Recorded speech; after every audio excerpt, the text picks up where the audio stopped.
स्वानुभूति रमणी रमन जगनायक जयवन सिद्ध शुद्ध साधित सहज स्वरस सुधार सदार समय सार शिव सर्वगत नमते हो सुखकार जैनी वाणी विविध विधि वर्णत विश्व प्रमाण स्यात् पद मुद्रित अहित हर करऊं सकल कल्याण नमो नग जैन जन ज्ञान दान धन लीन मैन वान बिन दान धन ऐन तैसीन यह विधि मंगल करन तै सब विधि मंगल होत दंगल दूर सब तम जो भानु दो।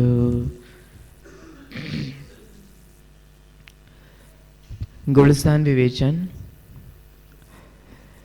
गुणस्थान विवेचन के अंतर्गत हमारी यहाँ पर चर्चा छठवें गुणस्थान के संदर्भ में चल रही थी और आज हमारी छठवें गुणस्थान के संदर्भ में अंतिम चर्चा होने वाली है और शायद तक सातवें गुणस्थान की स्टार्टिंग भी आज हो जाएगी। देखते हैं जितना भी होगा जैसा भी होगा। कल हमने ये देखा था अंत में कि दो चीज़ें होती हैं, शुद्ध उपयोग और शुद्ध परिणति। मैंने आपको छठवें गुणस्थान में ये घटित करके बताया था। अपन ने छठवें गुणस्थान के संदर्भ में ये देखा था कि जब मुनिराज आत्मा का अनुभव करते हैं तो आत्मा का अनुभव कौन से गुणस्थान में होता है? सातवें गुणस्थान में होता है। तो जब मुनिराज अपनी आत्मा का अनुभव करते हैं तो ध्यान रूप अवस्था जो है वो कहलाती है शुद्धोपयोग, ठीक है। लेकिन जब ध्यान रूप अवस्था होने के बाद, शुद्धोपयोग होने के बाद जो तीन कषाय चौकड़ी का अभाव हो जाता है, तो तीन कषाय चौकड़ी का अभाव बना रहना, क्योंकि ध्यान तो हर अंतर्मूर्त के बाद होने वाला है, ठीक है। और तो अंतर्मूर्त के बाद होने वाले से भी मतलब यह है ध्यान का काल कम है और छठवें गुणस्थान का काल अधिक है, 2 गुना है, ये भी हमने समझा था। तो मुनिराज हर अंतर्मूर्त में अपनी आत्मा का ध्यान करने वाले हैं, तो ये तो हर अंतर्मूर्त होगा। लेकिन जब छठवें गुणस्थान में होंगे तब भी वे भावलिंगी होते हैं, तब भी वे बराबर मुनिराज होते हैं, सच्चे मुनिराज होते हैं। तो उस समय उनके गुणस्थान को, उनकी भूमिका को कौन सी चीज मेंटेन रखती है? तो भूमिका को मेंटेन करने वाली चीज का नाम है शुद्ध परिणति। तीन कषाय चौकड़ी का अभाव होने के बाद जो व्यक्ति वितरागता रहती है उसका नाम है शुद्ध परिणति। इसी को हम पांचवें गुणस्थान के संदर्भ में भी घटा सकते हैं, इसी को ही हम चौथे गुणस्थान के संदर्भ में भी घटा सकते हैं। मैं आपको थोड़ा सा बता देता हूँ कैसे घटेगा। देखिए, जैसे हम सभी जानते हैं कि कोई अगर चौथे गुणस्थान में है तो उसको आत्मा का अनुभव कितने अंतराल में होगा? 6 महीने के अंतराल में उसको आत्मा का अनुभव होगा। अगर 6 महीने के अंतराल में आत्मानुभव नहीं हुआ तो निश्चित तौर से अनंतानुबंधी का कषाय का उदय आ जाएगा, ठीक है। तो कोई जिसने 6 महीने जैसे शुद्धोपयोग रूप अवस्था में आत्मा का ध्यान किया और आत्मा का ध्यान करने से अनंतानुबंधी कषाय का नाश हो गया, ठीक है। तो अब उसका नाश हो गया, ये तो हुआ शुद्धोपयोग के काल में। लेकिन आप लोगों ने समय सार के कुछ प्रकरण वो सुने होंगे कि ज्ञानवंत के भोग निर्जरा हेतु है, अज्ञानी को वही कर्मफल देतु है ना। ये कुछ प्रकरण हैं कि ज्ञानी मतलब ज्ञानी जीव है, वो भोग भोग रहा है, फिर भी क्या हो रही है? निर्जरा हो रही है। तो हमें बड़ा आश्चर्य होता है कि भोग भोगते वक्त भी निर्जरा कैसे हो रही है। वास्तव में देखा जाए भोगों से निर्जरा नहीं होती है। आप लोग गुणस्थान वाले हैं तो आप लोगों को अब ये समझ में आना चाहिए, भोगों से निर्जरा नहीं होती है, अपितु वो जो अनंतानुबंधी कषाय का अभाव हो गया है ना, उस अनंतानुबंधी के कषाय के अभाव होने से हमने एक बात और भी समझी थी, जितनी कषाय का अभाव होगा उतनी वितरागता होती जाएगी। तो उसको कितनी कषाय का अभाव है? 1 कषाय चौकड़ी का अभाव है। तो सम्यक दृष्टि को 1 कषाय चौकड़ी का अभाव है, तो 1 कषाय चौकड़ी के अभाव में उसको निर्जरा होती है। तो कषायों के अभाव से निर्जरा होती है, उसकी व्यक्त मतलब इसको अपन नाम है शुद्ध परिणति से निर्जरा होती है, भोगों से निर्जरा नहीं होती। ये तो उपचार कहने में आता है कि भोग भोगते वक्त भी निर्जरा होती है। क्यों? क्योंकि भोग भोगते वक्त भी उसके कितने कषाय का अभाव है? एक कषाय चौकड़ी का अभाव है। तो एक कषाय चौकड़ी का अभाव के कारण उसके आराम से निर्जरा भी होती है। ऐसे अपन 5वें गुणस्थान में भी लगा लेंगे, क्योंकि शुद्धोपयोग का काल तो ड्यूरेशन के बाद आता है, समय के बाद आता है, लेकिन उस शुद्धोपयोग का काल कुछ समय बाद आने के बावजूद भी गुणस्थान तो बराबर मेंटेन रहता है। जैसे चौथे गुणस्थान में है तो उसको आत्मा का अनुभव 6 महीने के अंतराल में आएगा, तो तब तक क्या करेगा? वो क्या होगा? क्या नीचे आ जाएगा, उधर जाएगा, क्या होगा?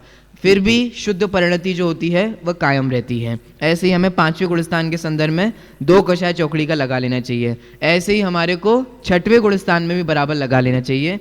3 कषाय चौकड़ी का अभाव होता है 7वें शुद्धोपयोग रूप गुणस्थान में, ध्यान रूप अवस्था में, लेकिन उसका मतलब उस काल के होने के बावजूद भी जब 3 कषाय चौकड़ी का अनुदय पूर्वक वीतरागता रहती है तो उस वीतरागता से शुद्ध परिणति जो होती है वह कायम रहती है ना। तो इस वक्त भी वे सच्चे मुनिराज होते हैं। जब शुद्ध परिणति होता है तो वो श्रावक भी उस वक्त सच्चा श्रावक होता है, ऐसा हमारे को समझना चाहिए। तो ये हमारा विषय था। एक बात आप लोग फिर से, मुझे पता है आप लोगों को ध्यान भी होगा, लेकिन फिर भी दोबारा रिपीट दिला देता हूँ। यद्यपि 6वें गुणस्थान में कथनचित और कदाचित अशुभोपयोग भी होता है, ठीक है, क्योंकि ये करणानियों की विवक्षा है, लेकिन कथनचित होता है और कदाचित होता है, बहुत अल्प होता है, इसलिए हमने उसको गौण किया। हमने कहें या हमारे जिनवाणी में कहें या आगम में कहें या द्रव्यानुयोग में कहें, तो उसको गौण किया हुआ है। लेकिन अभी आप कर्णानुयोग पढ़ रहे हैं तो आपको ये थोड़ी सी विवक्षा का भी ख्याल होना चाहिए, ठीक है। अब अपन आगे बढ़ते हैं। अब बहुत अच्छा प्रश्न है, मैं आपको प्रश्न पहले समझा देता हूँ, फिर अपन प्रश्न को पढ़ेंगे। प्रश्न यहाँ पर यह है कि देखो, चौथे गुणस्थान वाला शुद्धोपयोग में है, 5वें गुणस्थान वाला शुद्धोपयोग में है, ठीक है। जैसे मान लीजिए कि चौथा गुणस्थान शुद्धोपयोग रूप गुणस्थान है, 5वें गुणस्थान में भी शुद्धोपयोग होता है। शुद्धोपयोग रूप तो नहीं कह सकते, शुद्धोपयोग होता है, लेकिन ये तो 6वां है, तो उससे और आगे बढ़ना चाहिए कि नहीं बढ़ना चाहिए? और ये तो पूरा शुभोपयोग रूप ही है, ऐसा कैसे हो गया? तो देखो यही प्रश्न है। प्रश्न नंबर 60, चौथे अविरत सम्यक्त्व और 5वें देश विरत गुणस्थानों में स्वानुभूति रूप शुद्धोपयोग होता है। चौथे में भी होता है और 5वें में भी होता है। चौथे और 5वें गुणस्थानों से भी ऊपर के 6वें गुणस्थान में मात्र शुभोपयोग ही होता है, शुद्धोपयोग नहीं। ये बात कैसी है? मतलब ये कैसी सी लग रही है? जो चीज़ नीचे के गुणस्थानों में होती है वो ऊपर के गुणस्थानों में नहीं हो रही है, ये बड़ा अजीब सा लग रहा है। चौथे गुणस्थान में शुद्धोपयोग है, 5वें गुणस्थान में शुद्धोपयोग होता है और 6वें में मात्र शुभोपयोग, ऐसा प्रश्न है। तो देखिए उत्तर, मैं चाहता हूं कि आप लोगों में से कोई पढ़े। एक माइक ले आते हैं अपन पीछे से ना, आप लोग नहीं है गाइस?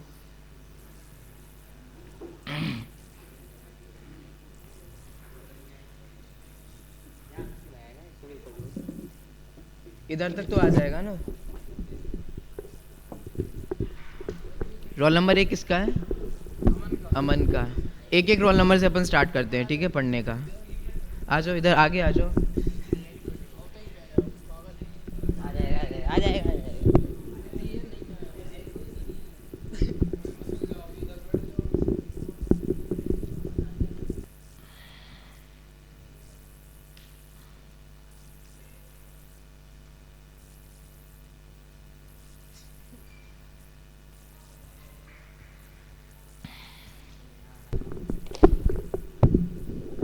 चलिए पढ़िए आप।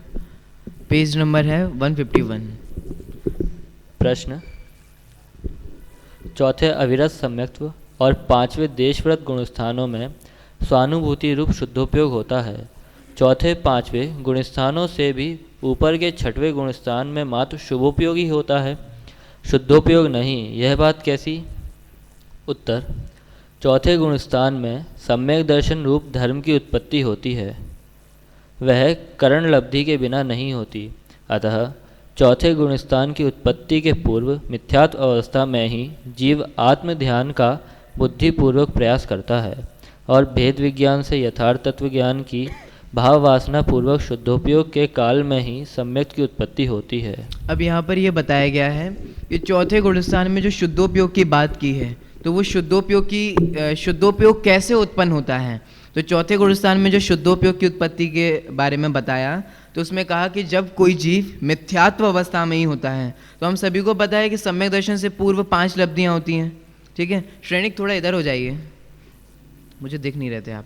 तो 5 लब्धियां होती हैं, उन 5 लब्धि रूप में एक अंतिम कर्ण लब्धि भी होती है, जिसके होने पर निश्चित और निश्चित रूप से सम्यक दर्शन की प्राप्ति होती है। तो यहाँ ये कहा जा रहा है कि मिथ्यात्व अवस्था में ही यह जीव बुद्धिपूर्वक ध्यान रूप में अवस्था में बैठने का, आत्मा का ध्यान लगाने का, सामायिक आदि क्रिया करने का, मतलब सामायिक के थ्रू या किसी भी श्रावक को सामायिक के थ्रू होती है, इसलिए मैं ऐसा कह रहा हूँ, या ध्यान रूप अवस्था में बैठने का, तो इस प्रकार से बुद्धिपूर्वक वो उपाय करता है। तो बुद्धिपूर्वक उपाय करने से अगर वहाँ आत्मा का ध्यान होता है तो उसको वहाँ पर शुद्धोपयोग की प्राप्ति होती है। शुद्धोपयोग की प्राप्ति होने पर उसको चौथे गुणस्थान की प्राप्ति हो जाती है और उसको सम्यक उत्पन्न होता है। अब आगे, अविरत सम्यक गुणस्थान में शुभ, अशुभ और शुद्ध तीनों उपयोग होते हैं, तथा जिस प्रकार चतुर्थ गुणस्थान से शुद्धोपयोग के साथ पंचम गुणस्थान में आगमन होता है, वैसे ही पंचम गुणस्थानवर्ती द्रव्यलिंगी मुनिराज शुद्धोपयोग से ही 7वें गुणस्थान में गमन करते हैं। देखिए, ऐसा मात्र नहीं है कि चौथे गुणस्थान में मात्र शुद्धोपयोग ही होता है। हम सभी जानते हैं चौथे गुणस्थान में शुभोपयोग भी होता है, अशुभोपयोग भी होता है और शुद्धोपयोग भी होता है। और जितना चौथे गुणस्थान में होता है उससे अधिक शुद्धोपयोग पंचम गुणस्थान में होता है, और वो सब कुछ कम होता चला जाता है। अशुभोपयोग कम होता चला जाता है, शुभोपयोग बढ़ता चला जाता है। तो यहाँ ये कह रहे हैं ऐसा नहीं है, जो प्रश्न किया था ना उसने कि चौथे में शुद्धोपयोग हो रहा है, 5वें में शुद्धोपयोग हो रहा है और 6वें में नहीं है, तो कहा कि ऐसा नहीं है कि चौथे में मात्र शुद्धोपयोग ही होता है, वो शुभोपयोग भी होता है, अशुभोपयोग भी होता है और शुद्धोपयोग भी होता है। अब देखो हुआ क्या कि चौथे गुणस्थान को अपन ऐसे डिवाइड करें तो 3 रूप में कर सकते हैं। यहाँ एक ही मुनिराज की परिणति को 2 उपयोग में अलग अलग डिवाइड कर दिया है। हम उसको 2 अलग अलग गुणस्थानों के रूप में नहीं देखें, जैसे 6वां अलग है, अलग जितना अंतर है वो अंतर तो है ही कि 6वां अलग है, 7वां अलग है, अपितु एक ही मुनिराज के जीवन में शुद्धोपयोग रूप अवस्था होती है और शुभोपयोग रूप अवस्था होती है। ये 2 रूप अवस्था मुख्य रूप से पाई जाती हैं मुनिराज के जीवन में। तो 2 अवस्थाओं को अलग अलग और अच्छे से समझने के लिए डिवाइड किया गया है, जिसके लिए एक 7वां गुणस्थान खड़ा हो गया और एक 6वां गुणस्थान खड़ा हो गया। दूसरी बात यहाँ ये कही गई थी कि ये एक प्रक्रिया भी होती है कि अगर कोई जीव चौथे गुणस्थान से 5वें गुणस्थान में जाता है तो वो शुद्धोपयोग की प्राप्ति पूर्वक ही आगे गुणस्थानों में बढ़ता है। ऐसे ही अगर कोई 5वें गुणस्थान में है और 7वें गुणस्थान में जाएगा तो कौन जाएगा? द्रव्यलिंगी श्रावक? द्रव्यलिंगी श्रावक तो नहीं जाएगा, तो क्या कहेंगे? द्रव्यलिंगी मुनिराज। द्रव्यलिंगी मुनिराज ही 5वें से 7वें में जाएंगे। तो द्रव्यलिंगी मुनिराज जब 5वें से 7वें में जाएंगे तो 7वें में जाएंगे तो वो भी जब 5वें से 7वें में जाएंगे तो शुद्धोपयोग पूर्वक ही जाते हैं। तो सबसे पहले आगे ये आने वाला भी है, मुनिराज के जीवन में अगर सबसे पहले गुणस्थान की प्राप्ति होती है या अपन मुनिराजों के सबसे पहले गुणस्थान की बात करें तो वो 6वां नहीं है, वो 7वां है, क्योंकि सबसे पहले 7वां गुणस्थान आता है, फिर उससे च्युत हो जाने के बाद 6वां आता है। भले ही क्रम अलग हो, क्योंकि क्रम क्वालिटी वाइज दिया गया है, क्योंकि शुभोपयोग संसार का कारण है, बंध का कारण है, और शुद्धोपयोग धर्म का कारण है, मोक्ष का कारण है। इसीलिए 6वें को पहले लिया, 7वें को बाद में लिया। लेकिन सबसे पहले गुणस्थान 7वां आता है मुनिराज के जीवन में, उसके बाद 6वां आता है। आगे, चौथे या 5वें गुणस्थानवर्ती साधक जीव उपरिम गुणस्थानों में गमन न करते हुए भी भूमिकानुसार शुद्धोपयोग की प्राप्ति करते रहते हैं, क्योंकि ये दोनों गुणस्थानवर्ती जीव मोक्ष मार्गी हैं। शुद्धोपयोग के अभाव में भी उनको शुद्ध परिणति सतत बनी रहती है। ये चौथे और 5वें की शुद्ध परिणति मैंने भी आपको थोड़ी देर पहले बताई थी, है ना? चलिए आगे पढ़िए। और शुद्ध परिणति को टिकाए रखने के लिए तथा उसे बढ़ाने के लिए एवं आनंद का भोग करने के लिए भी शुद्धोपयोग का पुरुषार्थ करते रहते हैं। यद्यपि यदि यथा योग्य काल के पश्चात भी शुद्धोपयोग नहीं होगा तो उनके चौथा या 5वां गुणस्थान भी नहीं रहेगा। ये भी अपन ने समझ लिया था कि अगर देखो, जैसे चौथे गुणस्थान में अवधि है 6 महीने की, पंचम गुणस्थान की अवधि है 15 दिन की। तो अगर 15 दिन के अंतराल में शुद्धोपयोग रूप अवस्था की प्राप्ति नहीं करते हैं तो निश्चित रूप से गुणस्थान गिर जाता है। हाँ, वो तो बार बार अभी कहा ना, उस शुद्धोपयोग, देखो यहाँ ये नियम है कि 6 महीने के अंतराल में होना चाहिए, नियम तो है, लेकिन ऐसा नहीं है कि अब वो कैलेंडर देखते हो क्या कितनी डेट हो गई, अभी 6 महीने हुए नहीं। सम्यक दर्शन क्योंकि मुझे 7 दिसंबर को हुआ था, हाँ तो 7 अभी 6 महीना नहीं हुआ, ऐसे करके कैलकुलेशन नहीं चलती है। यहाँ तो ये मतलब है कि जैसे भगवान के दर्शन के लिए जाते हैं तो भगवान के दर्शन करने का ही मतलब होता है अपने दर्शन करना, तो बार बार प्रयास करते रहते हैं, पुरुषार्थ करते रखते हैं शुद्धोपयोग का, और इसी पुरुषार्थ के अंतर्गत उन्हें 6 महीने के अंतराल में हो ही जाती है, होती है, ऐसा निश्चित है। तो प्रयास तो वो हमेशा ही करते रहते हैं, सतत उनका पुरुषार्थ बना रहता है, क्योंकि वो ऐसे डेट वाइज ऐसे लिख के नहीं करते हैं कि अब पंचम गुणस्थान में 15 दिन हो गए हैं, चलो करो करो करो, बैठो बैठो बैठो, अरे हो नहीं रहा है, अरे ये हो गया, विकल्प आ गए, कोई आ गया, नहीं नहीं रुक जाओ अभी हम कर लें, थोड़ा अपना गुणस्थान मेंटेन कर लें, ऐसा नहीं होता है। मतलब डेट के हिसाब से करते हो, शेड्यूल के हिसाब से करते हो, सॉरी स्केड्यूल के हिसाब से करते हो, तो ऐसा सोच सोच के नहीं करते हैं, वे पुरुषार्थ तो निरंतर ही करते रहते हैं, जैसी जिसकी भूमिका होती है। चौथे गुणस्थान में जैसी भूमिका होती है, पंचम गुणस्थान में जैसी भूमिका होती है, उसके लिए सतत पुरुषार्थ करते रहते हैं। लेकिन नियम तो ऐसा है कि उनको 6 महीने के अंतराल में एक बार तो आत्मानुभूति निश्चित रूप से होती ही होती है। आगे, यदि यथा योग्य काल के पश्चात भी शुद्धोपयोग नहीं होगा तो उनके चौथा या पांचवा गुणस्थान भी नहीं रहेगा, उन्हें मिथ्यात्व गुणस्थान की प्राप्ति हो जाएगी, यह वस्तु स्वरूप है। इसलिए चौथे पांचवें गुणस्थान में जीव के पुरुषार्थ के अनुसार कदाचित अशुभोपयोग, शुभोपयोग अथवा शुद्धोपयोग होता है। छठवें गुणस्थान का स्वरूप ही अलग जाति का है, इस गुणस्थान का स्वरूप ही बुद्धिपूर्वक शुभोपयोग रूप है। प्रमत्त संयत गुणस्थानवर्ती शुभोपयोगी भावलिंगी मुनिराज यदि शुद्धोपयोग करते हैं तो उनका गुणस्थान 7वां अप्रमत्त संयत हो जाता है। शुद्धोपयोग से छूटते हैं अर्थात गिरते हैं तो वे ही अप्रमत्त मुनिराज प्रमत्त संयत अर्थात शुद्धोपयोगी हो जाते हैं, शुभोपयोगी हो जाते हैं। किसी भी जीव को मोक्ष मार्गी बने रहने के लिए भूमिका अनुसार उसे वीतराग होना आवश्यक है। वह वीतराग भाव 2 प्रकार से होता है, एक शुद्धोपयोग से और दूसरे शुद्ध परिणति से। छठवें गुणस्थान में वीतरागता रूप मोक्ष मार्ग अर्थात शुद्ध परिणति शुभोपयोग के साथ साथ सतत रहती अवश्य है, पर छठवां गुणस्थान भावलिंगी मुनिराज का होने पर भी उसका स्वरूप ही व्यक्त शुभोपयोग रूप है। इसलिए प्रमत्त संयत गुणस्थान में शुभोपयोग ही होता है, शुद्धोपयोग नहीं। 7वें गुणस्थान में और उसके आगे के भी सभी गुणस्थानों में मात्र शुद्धोपयोग ही रहता है, अन्य कोई उपयोग नहीं। छठवें से मुनि जीवन है, इससे यह स्वयमेव निर्णय हो जाता है कि मुनि जीवन में मात्र 2 ही उपयोग हैं, एक शुद्धोपयोग और दूसरा शुभोपयोग। हम द्रव्यानुयोग की अपेक्षा गुणस्थानों का विभाजन निम्न प्रकार कर सकते हैं। अब देखिए यहाँ पर शुभ, अब उपयोग की अपेक्षाओं से गुणस्थान का विभाजन कर रहे हैं, हम इसको पहले भी देख चुके थे। शुभोपयोग, अशुभोपयोग, शुद्धोपयोग, इनकी अपेक्षा से अब विभाजन कर रहे हैं। देखिए इसको मैं पढ़ देता हूँ। पहला पॉइंट है, मिथ्यात्व गुणस्थान से तीसरे मिश्र गुणस्थान पर्यंत नियम से शुभ और अशुभोपयोग ही होते हैं। मतलब पहले से तीसरे गुणस्थान से नियम से कौन से 2 उपयोग होते हैं, शुभोपयोग और अशुभोपयोग, दोनों ही होते हैं। चौथे तथा 5वें गुणस्थानों में शुभ, अशुभ और शुद्धोपयोग 3 उपयोग रह सकते हैं। ठीक है, पहले से तीसरे तक शुभोपयोग और अशुभोपयोग, चौथे और 5वें शुभोपयोग भी, अशुभोपयोग भी और शुद्धोपयोग भी। अब यहाँ 6वें से आगे गुणस्थान तक, तो 6वें से देखिए चौथे तथा 5वें गुणस्थान में शुभ, अशुभ और शुद्धोपयोग 3 उपयोग रह सकते हैं, और 6वें गुणस्थान में मात्र शुभोपयोग 6वें में, और 7वें गुणस्थान से लेकर आगे के सर्व गुणस्थानों में मात्र शुद्धोपयोग ही रहता है। तो ये विभाजन भी हमारे को समझ में आ गया होगा 3 उपयोग की अपेक्षा से। फिर से मैं रिपीट कर देता हूँ, पहले से आप ये लोग बोलना, ठीक है, याद भी हो गया होगा। पहले से तीसरा शुभोपयोग और अशुभोपयोग, ठीक है।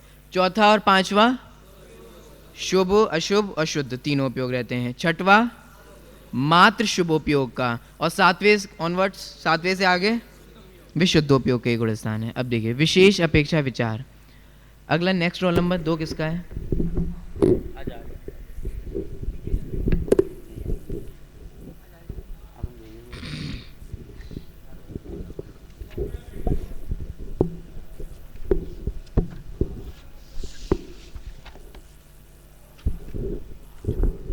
जल्दी पढ़ो। विशेष अपेक्षा विचार। प्रमत्त संयत यह छठवां गुणस्थान शुद्ध परिणति सहित शुभोपयोग रूप है। यद्यपि यह दशा मुनि जीवन में अपरिहार्य है तथापि बंधकारक है। नाटक समय सार में इसे जगपंथ कहा है, जो निम्न प्रकार से है। देखिए मैं बता देता हूँ कि ये पहला पॉइंट किस अपेक्षा से यहाँ अपना आने वाला है। यहाँ अभी अपन ने खूब चर्चा की इस गुणस्थान में मुख्य रीति से, छठवें गुणस्थान में मुख्य रीति से कौन सा उपयोग रहता है? शुभोपयोग रहता है। शुभोपयोग यहाँ ये कहने वाले हैं, यद्यपि मुनिराज के जीवन में निश्चित रूप से ये छठवां गुणस्थान आता है, ठीक है, अवश्यम भावी है, लेकिन अवश्यम भावी होने के बावजूद भी शुभोपयोग है, पुण्य है, शुभ भाव है। लेकिन हमें यह भी समझना पड़ेगा कि शुभ भाव और शुभ परिणाम होने के बावजूद भी वह बंध का कारण है, बंध कारक है, क्योंकि वो पुण्य है। चाहे वो छठवें गुणस्थान वर्ती मुनिराज ही क्यों ना करते हो, चाहे वो 3 कषाय चौकड़ी के अभाव में ही क्यों ना होता हो, लेकिन वो बंध का कारण ही है, ठीक है। देखिए अब इसी अपेक्षा से कहने वाले हैं नाटक समयसार के उद्धरण के माध्यम से। ता कारण जग पंथित उत शिव मार्ग जोर, परमादि जग कौंध के अपरमादि शिव ओर। अर्थ, इसलिए प्रमाद संसार का कारण है और आत्मानुभव मोक्ष का कारण है।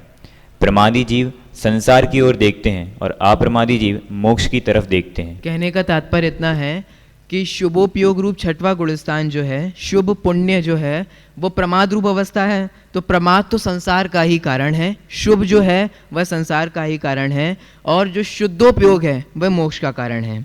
आगे बढ़ते हैं।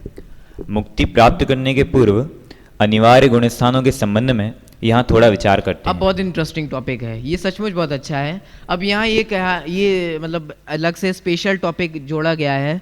अब यहाँ ये आने वाला है कि ऐसे कौन कौन से गुणस्थान हैं जो मोक्ष होने से पहले निश्चित रूप से होते ही होते हैं, जिनकी प्राप्ति के बिना मोक्ष नहीं हो सकता। तो इस पे अभी बाद में पढ़ेंगे अपन, पहले मैं आपको समझा देता हूँ, फिर अनुभव पड़ेगा, ठीक है। अब यहाँ देखते हैं कि ऐसे कौन कौन से गुणस्थान हैं जिनकी प्राप्ति किए बिना भी अपन को मोक्ष हो सकता है, ठीक है। तो अपन स्टार्ट करते हैं।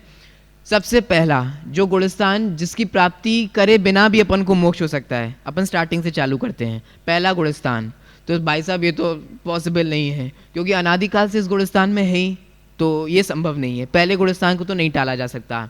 दूसरा गुणस्थान बोलो क्या है? क्या दूसरा गुणस्थान टाल सकता का मतलब ऐसा नहीं कह सकते अपन, ऐसे कहें इसको कि दूसरे गुणस्थान की प्राप्ति के बिना भी मोक्ष हो सकता है। क्यों? क्योंकि दूसरे गुणस्थान में कब आते हैं? जब अनंतानुबंधी में से किसी एक का उदय आ जाए। तो जरूरी नहीं है कि किसी का उदय आ ही आए, सभी का आए, ऐसा जरूरी नहीं है। तो दूसरे गुणस्थान की प्राप्ति किए बिना भी मोक्ष हो सकता है, ठीक है। चलो दूसरे पे मोहर लगा दी। अब अगला हमारा कौन सा है? तीसरा।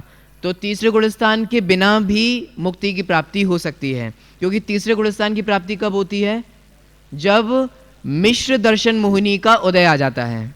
तो मिश्र दर्शन मोहिनी का सभी को उदय आता हो, सभी को अनिवार्य रीति से उदय आता हो, ऐसा जरूरी नहीं है। कोई जीव औपशमिक की प्राप्ति करके छायोपशमिक रूप सम्यक को कन्वर्ट करके छायक रूप में और छपक श्रेणी चढ़कर भी आगे बढ़ सकता है। तो ये जरूरी नहीं है कि नीचे गिर नहीं पड़े।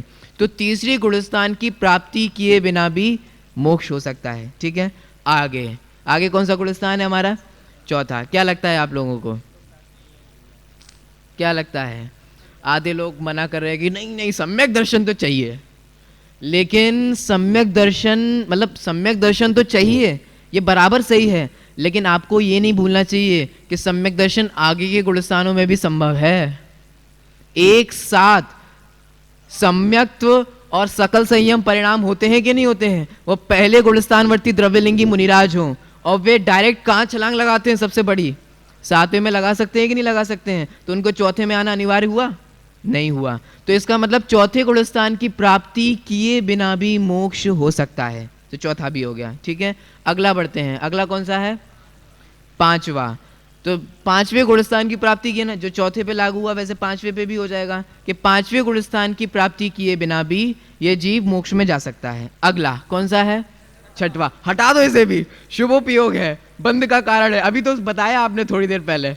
लेकिन शुभोपयोग रूप होने के बावजूद भी, बंध का कारण होने के बावजूद भी ये अवश्यम भावी गुणस्थान है, निश्चित रूप से होता है। आप लोगों ने जो कथन सुने होंगे ना भरत चक्रवर्ती आदि के, जो हम सभी ने सुने हैं कि उनको अंतर्मूर्त में तुरंत फटाक फुटुक जूम जा डूं और तुरंत निर्वाण की प्राप्ति हो गई, तो ये प्रथमान युग की शैली है, मतलब प्रथमान युग की शैली है। वास्तव में द्रव्यान युग तो ये कहता है कि सातवें गुणस्थान के बाद वे छठवें गुणस्थान में अवश्य रूप से आए थे, ये निश्चित रूप से आए थे। अब चूंकि होता क्या है, देखो मैं आपको बताता हूँ, अंतर्मूर्त के कितने भेद हैं? कल अपन ने देखे थे, असंख्यात भेद होते हैं। तो अपन ने क्या पढ़ा है कि उन्होंने धाएं धूं धच करके अंतर्मूर्त लिया और तुरंत निर्वाण की प्राप्ति की और तुरंत तुरंत चले गए। तो देखो आपको पता है, मैं बताऊं, चौथे से वे डायरेक्ट सातवें में गए थे, ये हम सभी जानते हैं। चौथे से सातवें में जाना, सातवें से छठवें में आना, पुनः सातवें में जाकर श्रेणी मांडना, श्रेणी मांडने के बाद ये जितना भी काल होता है ना, ये भी अंतर्मूर्त होता है। चूंकि अंतर्मूर्त के भी हमने ये पढ़े थे, असंख्यात भेद होते हैं, इसीलिए जो हम सुनते हैं ना कि अंतर्मूर्त में उन्होंने तुरंत कर लिया और कुछ नहीं किया, ये नहीं किया, ऐसा नहीं, ये प्रथमान युग की शैली है। वास्तव में करणान युग तो ये कहता है कि ऐसा आज तक कोई जीव जगत में आया ही नहीं और हो ही नहीं सकता, क्योंकि सभी के लिए एक चीज, एक ही सिद्धांत लागू होती है। अपन ने पहले भी पढ़ा था, एक होए त्रैकाल मां परमारत्नो पंथ, हमेशा सभी के लिए एक ही बात लागू होती है। तो छठवां गुणस्थान अवश्यम भावी होता है, इसको कैंसिल नहीं कर सकते। सातवां भी अवश्यम भावी होता है, इसको भी नहीं कैंसिल कर सकते। और आगे के गुणस्थान ये भी निश्चित रूप से होते हैं। लेकिन उपशम श्रेणी के जो हैं, उपशम श्रेणी देखो, 8वां 9वां 10वां और 11वां, ठीक है, ये उपशम श्रेणी के गुणस्थान है। तो उपशम श्रेणी के गुणस्थानों में आना अनिवार्य है? नहीं है। तो 8वां का उपशम श्रेणी रूप, 9वें का उपशम श्रेणी रूप जो गुणस्थान है, क्योंकि इसी के शपक श्रेणी और उपशम श्रेणी रूप दो भेद होते हैं, तो जरूरी नहीं है कि ये उपशम श्रेणी के जो गुणस्थान है इसमें आना जीव का अनिवार्य हो। तो इस प्रकार से इन गुणस्थानों के बिना समराइज करें कौन कौन से थे? दूसरा, तीसरा, चौथा और पांचवा, और आगे लास्ट पॉइंट उपशम श्रेणी के गुणस्थान, इनके बिना भी जीव निर्वाण की प्राप्ति कर सकता है। अब देखिए, पढ़िए अनुभव। अनेक जीव दूसरे साधारण गुणस्थान को प्राप्त किए बिना भी मोक्ष प्राप्त कर सकते हैं, क्योंकि जो जीव औपशमिक सम्यक्त के साथ चौथे आदि ऊपर के गुणस्थानों से पतित होता है वही दूसरे गुणस्थान में आता है। ऐसे उपरिम गुणस्थानों से साधन में पतित न होने वाले अनेक जीव मोक्ष जा सकते हैं, अतः दूसरा गुणस्थान अनिवार्य नहीं है। तीसरा गुणस्थान भी अनिवार्य नहीं है। इस तीसरे गुणस्थान में प्रवेश किए बिना भी मुक्ति संभव है, क्योंकि यदि जीव पहले गुणस्थान से ही चौथे में आता है अथवा 5वें 7वें में आता है, तो 6वें 7वें में आत्मानंद का रसपान करते करते नीचे गमन किए बिना ही मुक्ति प्राप्त कर सकता है, अतः तीसरा गुणस्थान भी अनिवार्य नहीं है। चौथे अविरत सम्यक्त गुणस्थान की प्राप्ति के बिना भी जीव मोक्ष की प्राप्ति कर सकता है, क्योंकि अनादि मिथ्या दृष्टि मिथ्यात्व गुणस्थान से सीधे 7वें अप्रमत्त में आकर 6वें 7वें में झूलते हुए आगे श्रेणी मांडकर मुक्त हो सकता है, अतः मुक्ति के पूर्व अविरत सम्यक्त चौथे गुणस्थान की अनिवार्यता नहीं है। यदि द्रव्यलिंगी मुनिराज अनादि मिथ्या दृष्टि मिथ्यात्व गुणस्थान से ही 7वें अप्रमत्त संहित में जाते हैं और 6वें 7वें में हजारों बार झूलते हुए श्रेणी मांडकर मुक्ति प्राप्त कर सकते हैं, तो उन्हें 5वां देशविरत गुणस्थान भी अनिवार्य नहीं है। यदि मुनिराज उपशम श्रेणी पर आरोहण करते हैं तो ही उपशांत मोह नामक 11वें गुणस्थान की प्राप्ति होती है। जो मुनिराज उपशम श्रेणी पर आरोहण न करते हुए मात्र छपक श्रेणी पर ही आरोहण करते हैं, तो उन्हें उपशांत मोह गुणस्थान की प्राप्ति होती ही नहीं, इसलिए 11वां गुणस्थान भी अनिवार्य नहीं है। इस तरह संक्षेप में दूसरा, तीसरा, चौथा, 5वां, 11वां इन पांचों गुणस्थान के बिना तो कदाचित जीव मुक्ति प्राप्त कर सकता है, लेकिन 6वें प्रमत्त संहित गुणस्थान के बिना तो कोई जीव मुक्ति प्राप्त कर ही नहीं सकता, अर्थात मिथ्यात्व, प्रमत्त विरत, अप्रमत्त विरत, शपक श्रेणी के चारों गुणस्थान, सयोग केवली और अयोग केवली इन नव गुण स्थानों के बिना जीव मुक्त नहीं हो सकता। चलिए, तो ये पूरी हमारी बात हो गई। एक एडिशनल टॉपिक भी हो गया कि किन गुणस्थानों के बिना मुक्ति प्राप्त हो सकती है और किन गुणस्थानों के बिना मुक्ति की प्राप्ति नहीं हो सकती है। अब आगे एक प्रश्न किया जा रहा है, साहब एक बात बताओ हमारे को, आप छठवें गुणस्थान को गालियाँ भी दे रहे हो, बुरा भी बता रहे हो, बंध का कारण बता रहे हो, संसार का कारण बता रहे हो, और ऊपर से ये भी बोल रहे हो कि वो निश्चित और निश्चित रूप से होता भी है। एक बात बताओ, जो संसार का कारण है, बंध का कारण है, ऐसे गुणस्थान में मुनिराज आते ही क्यों हैं? क्यों आते हैं? तो वही प्रश्न है, पढ़िए प्रश्न। इस प्रमत्त संयत गुणस्थान को बंधकारक, शुभोपयोग रूप, जगपंथ और कथनचित आकुलता उत्पादक जानते हुए भी भावलिंगी मुनिराज इस गुणस्थान में क्यों आते हैं? उत्तर, मोक्ष प्राप्ति का क्रम किसी भी जीव के इच्छानुसार नहीं होता। जैसा वस्तु स्वरूप है उसके अनुसार ही होता है। वह वस्तु स्वरूप तथा क्रम अनंत सर्वज्ञ भगवंतों ने जाना है और उसे दिव्य ध्वनि में कहा है। मुनि जीवन में सबसे पहले शुद्धोपयोग रूप अप्रमत्तवृत गुणस्थान की प्राप्ति होती है। तदनंतर 7वें गुणस्थान से ही सीधे क्षपक श्रेणी आरोहण करके मुक्त होने की व्यवस्था नहीं है। शुद्धोपयोग रूप अप्रमत्तवृत दशा में यथा योग्य अंतर्मुहूर्त काल व्यतीत होते ही पर्यायगत योग्यता के कारण तथा यथा योग्य कर्मोदय के निमित्त से शुभोपयोग रूप प्रमत्तवृत गुणस्थान में आना अनिवार्य रहता है। चलिए, तो यहाँ इसको अपन थोड़ा सा समझ लेते हैं। यहाँ ये कहा जा रहा है कि ऐसी कोई प्रक्रिया संभव नहीं है कि कोई जीव पहले से 7वें में जाए। अब उसको गौण करके देखें, पहले से 7वें में जाए और 7वें के बाद आ गई उसकी गाड़ी बढ़ती चली जाए, ऐसी कोई भी प्रक्रिया नहीं है। वस्तु स्वरूप ही ऐसा होता है कि 7वें शुद्धोपयोग रूप गुणस्थान की प्राप्ति करने के बाद यहाँ एक शब्द जोड़ा गया था। मैं आप लोगों से पूछता हूँ, आप लोगों को भी पता होगा इसीलिए पूछ रहा हूँ। यहाँ जोड़ा गया था यथा योग्य कर्मोदय के निमित्त से। तो कौन से कर्मोदय के निमित्त से छठवें गुणस्थान की प्राप्ति होती है? बोलिए।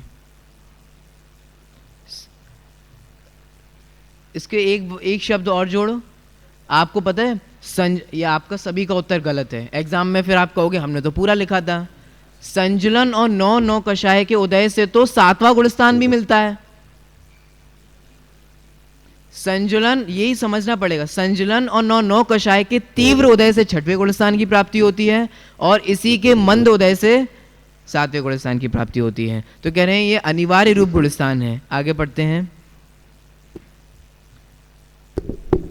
मुनि अवस्था में मात्र एक अंतर्मूर्त रहकर ही मुक्ति प्राप्त करने वाले भरत आदि को भी छठवें गुणस्थान में आना अनिवार्य ही था। देखिए, अब यहाँ पे वही बात चल रही है।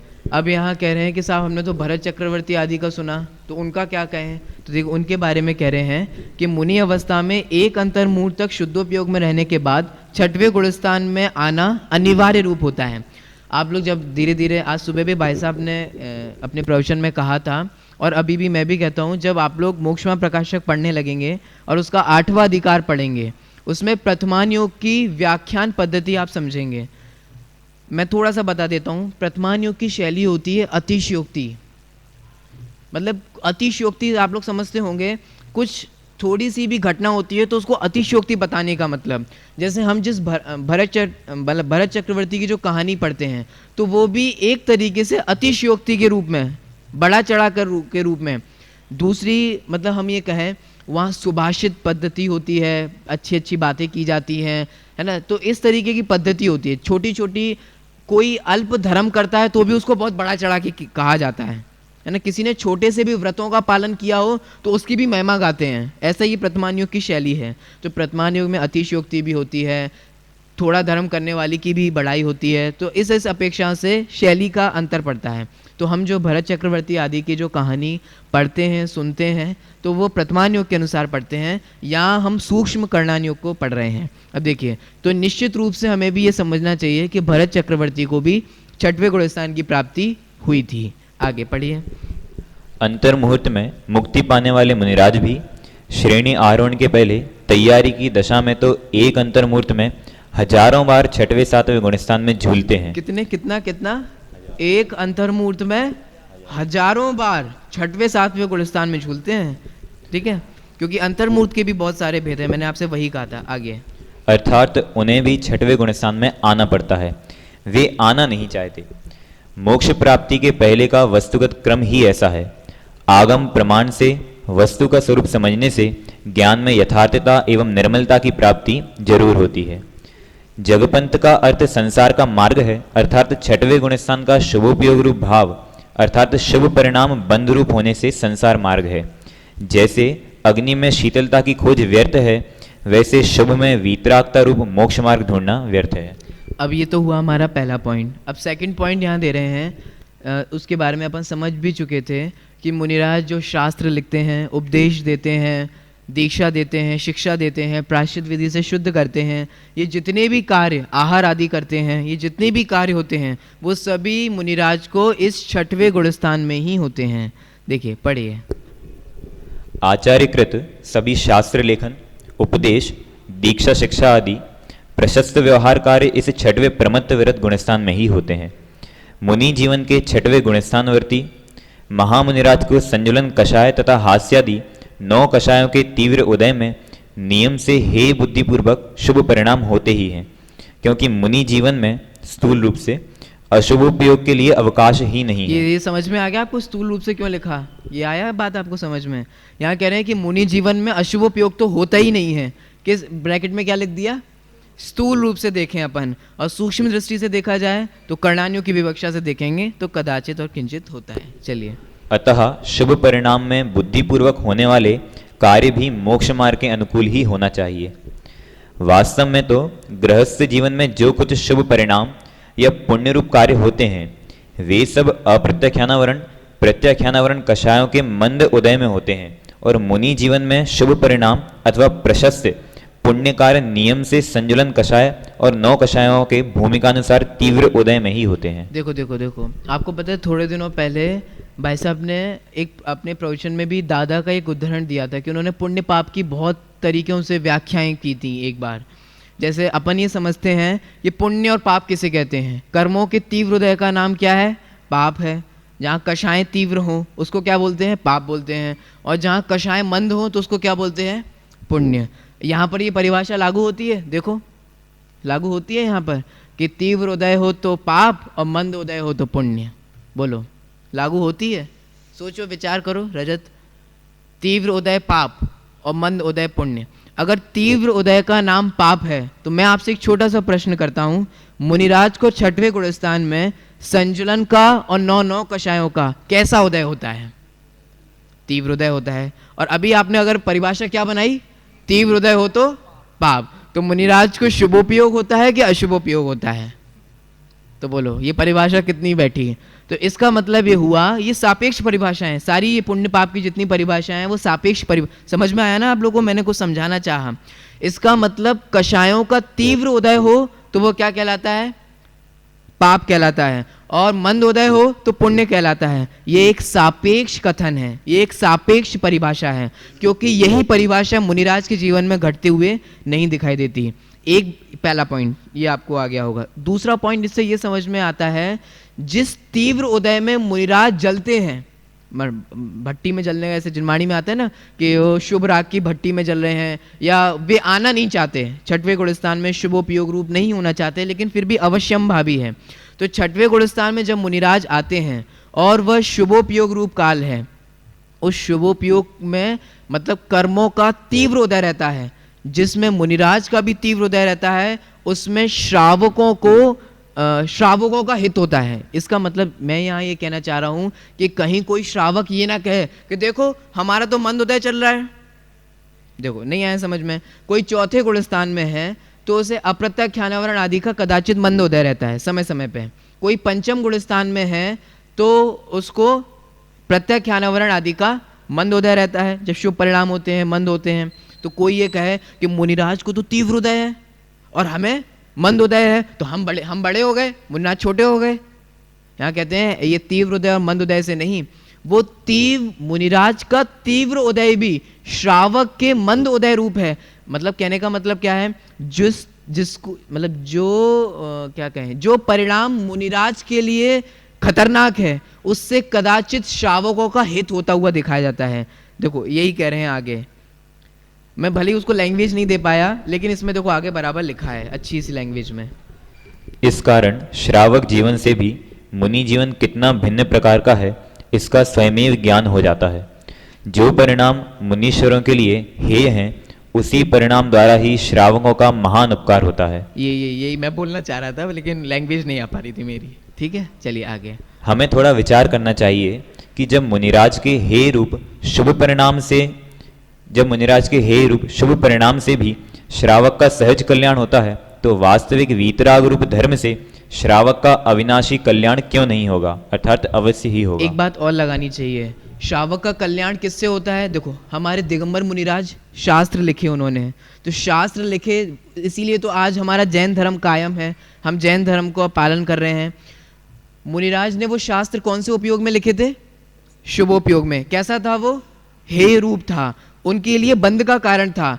जो उनके लिए हेय रूप था, उसमें हमारा क्या हुआ? हित हुआ। तो सोचो, जो उनके लिए उपादेय है उसमें हमारा क्या होगा? यहाँ ये कहा जा रहा है, अर्थात जो दशा मुनिराज के लिए हेय है उसमें भी श्रावकों का जब कल्याण होता हुआ नजर आ रहा है, तो जो दशा मुनिराजों के लिए उपादेय है, ऐसे शुद्धोपयोग रूप सात्विक गुण स्थान की दशा, तो वो श्रावकों के लिए उपादेय और हितकारी क्यों नहीं होगी? अब देखिए, आगे का पॉइंट मैं आपको समझा देता हूँ, ये ज़्यादा समझाने का इसमें है भी नहीं। यहाँ ये कहा जा रहा है कि जो हम रिद्धिधारी मुनिराजों की चर्चाएं सुनते हैं कि जो मुनिराज रिद्धि का उपयोग करते हैं, जैसे आहारक रिद्धिधारी मुनिराज होते हैं, जब उनको कोई शंका उत्पन्न होती है या जिनालय आदि की वंदना करनी होती है, तो ये सारे कार्य जो होते हैं ये कौन से गुणस्थान में होते हैं?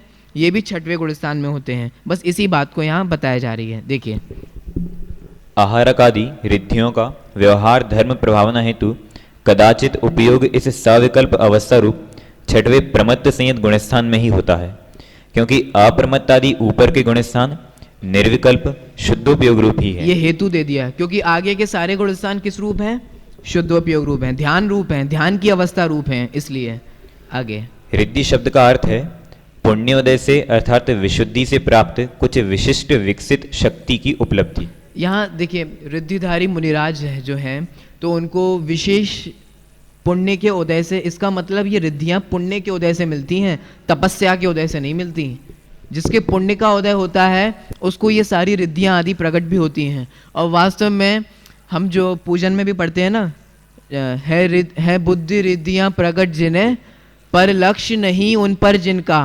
अरे, मुनिराजों को रिद्धियाँ प्रकट हो जाती हैं और उनको पता भी नहीं चलता, उनका लक्ष्य भी नहीं होता। और हम देखो, आपको पता है, हमें तो रिद्धियों की महिमा आती है और मुनिराजों को उस रिद्धियों की कुछ महिमा नहीं आती, उन्हें कुछ पता नहीं चलता। क्यों? क्योंकि उनको ये सब समझ में आता है कि वे रिद्धि के लिए अपनी आत्मा का ध्यान नहीं कर रहे हैं, वे रिद्धि प्राप्ति के लिए। रिद्धि पता है क्या होती है? रिद्धि से आप दुनिया को रिझा सकते हो। रिद्धि, आश्चर्य लगता है, मुनिराज आकाश में विहार करें, पूरी दुनिया को आश्चर्य लगता है। मुनिराज के आहार होने से चौका बढ़ता चला जाए, आश्चर्य होता है। मुनिराज का आहार करने से भोजन समाप्त ना हो, आश्चर्य होता है। रिद्धियाँ से दुनिया तो आश्चर्य हो जाएगी, दुनिया को तो आश्चर्यचकित कर सकते हैं, दुनिया को तो रिझा सकते हैं, लेकिन मुनिराज को अंतरंग में परम विश्वास है कि इससे हमारा कल्याण नहीं है। ऐसी कितनी रिद्धियाँ प्रकट हो जाती हैं और उनको पता भी नहीं चलता, उपयोग भी नहीं करते और यूज़ भी नहीं करते। हम जो 2-3 कहानियाँ सुनते हैं ना, वे 2-3 मुनिराजों की ही कहानियाँ सुनते हैं। ऐसे कितने मुनिराज हो गए उनके कंपैरिजन में, जिनको अनेकानेक रिद्धियाँ हो गई, उनको पता भी नहीं, लक्ष्य नहीं है ना, क्योंकि वो जो ध्यान रूप अवस्था के लीन हुए हैं वो रिद्धियों के लिए नहीं हुए हैं। इसलिए देखिए, आगे पढ़िए, मैं पढ़ता हूँ, ठीक है। जिन मुनिराजों को रिद्धि की प्राप्ति हो गई है उनको उन रिद्धियों का उपयोग करना ही चाहिए, ऐसा कोई नियम नहीं है।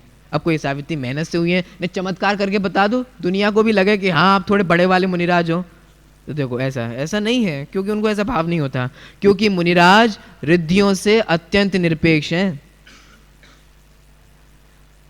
चौथा पॉइंट, अब यहाँ ये अंतिम है शायद ये पॉइंट, हाँ अंतिम ही है। यहाँ ये कहने जा रहे हैं कि इस प्रमत्त संयत गुणस्थान में जो प्रमत्त शब्द था वो अंत दीपक था। अंत दीपक का मतलब यह है कि मात्र इस गुणस्थान तक प्रमाद से सहित अवस्था थी, आगे के अगले गुणस्थानों में किसी में भी प्रमाद सहित अवस्था नहीं है। देखिए जल्दी पढ़ते हैं। छठवें, ये समझ में आ गया होगा आपको, इसलिए मैं जल्दी पढ़ लूंगा। छठवें गुणस्थान के नाम में प्रयुक्त प्रमत्त शब्द अंत दीपक है, क्योंकि मिथ्यात्व से लेकर प्रमत्त संयत पर्यंत सर्वजीव नियम से प्रमाद की बहुलता वाले ही होते हैं। इन सभी के साथ प्रमत्त शब्द का प्रयोग भी किया जा सकता है, जैसे प्रमत्त मिथ्यात्व, प्रमत्त सासाधन सम्यक्त्व, प्रमत्त मिश्र, प्रमत्त अविरत सम्यक्त और प्रमत्त देश विरत। पर भाषा विज्ञान के नियम अनुसार संक्षिप्तीकरण के लिए मात्र छठवें गुणस्थान में प्रमत्त शब्द का प्रयोग हुआ है।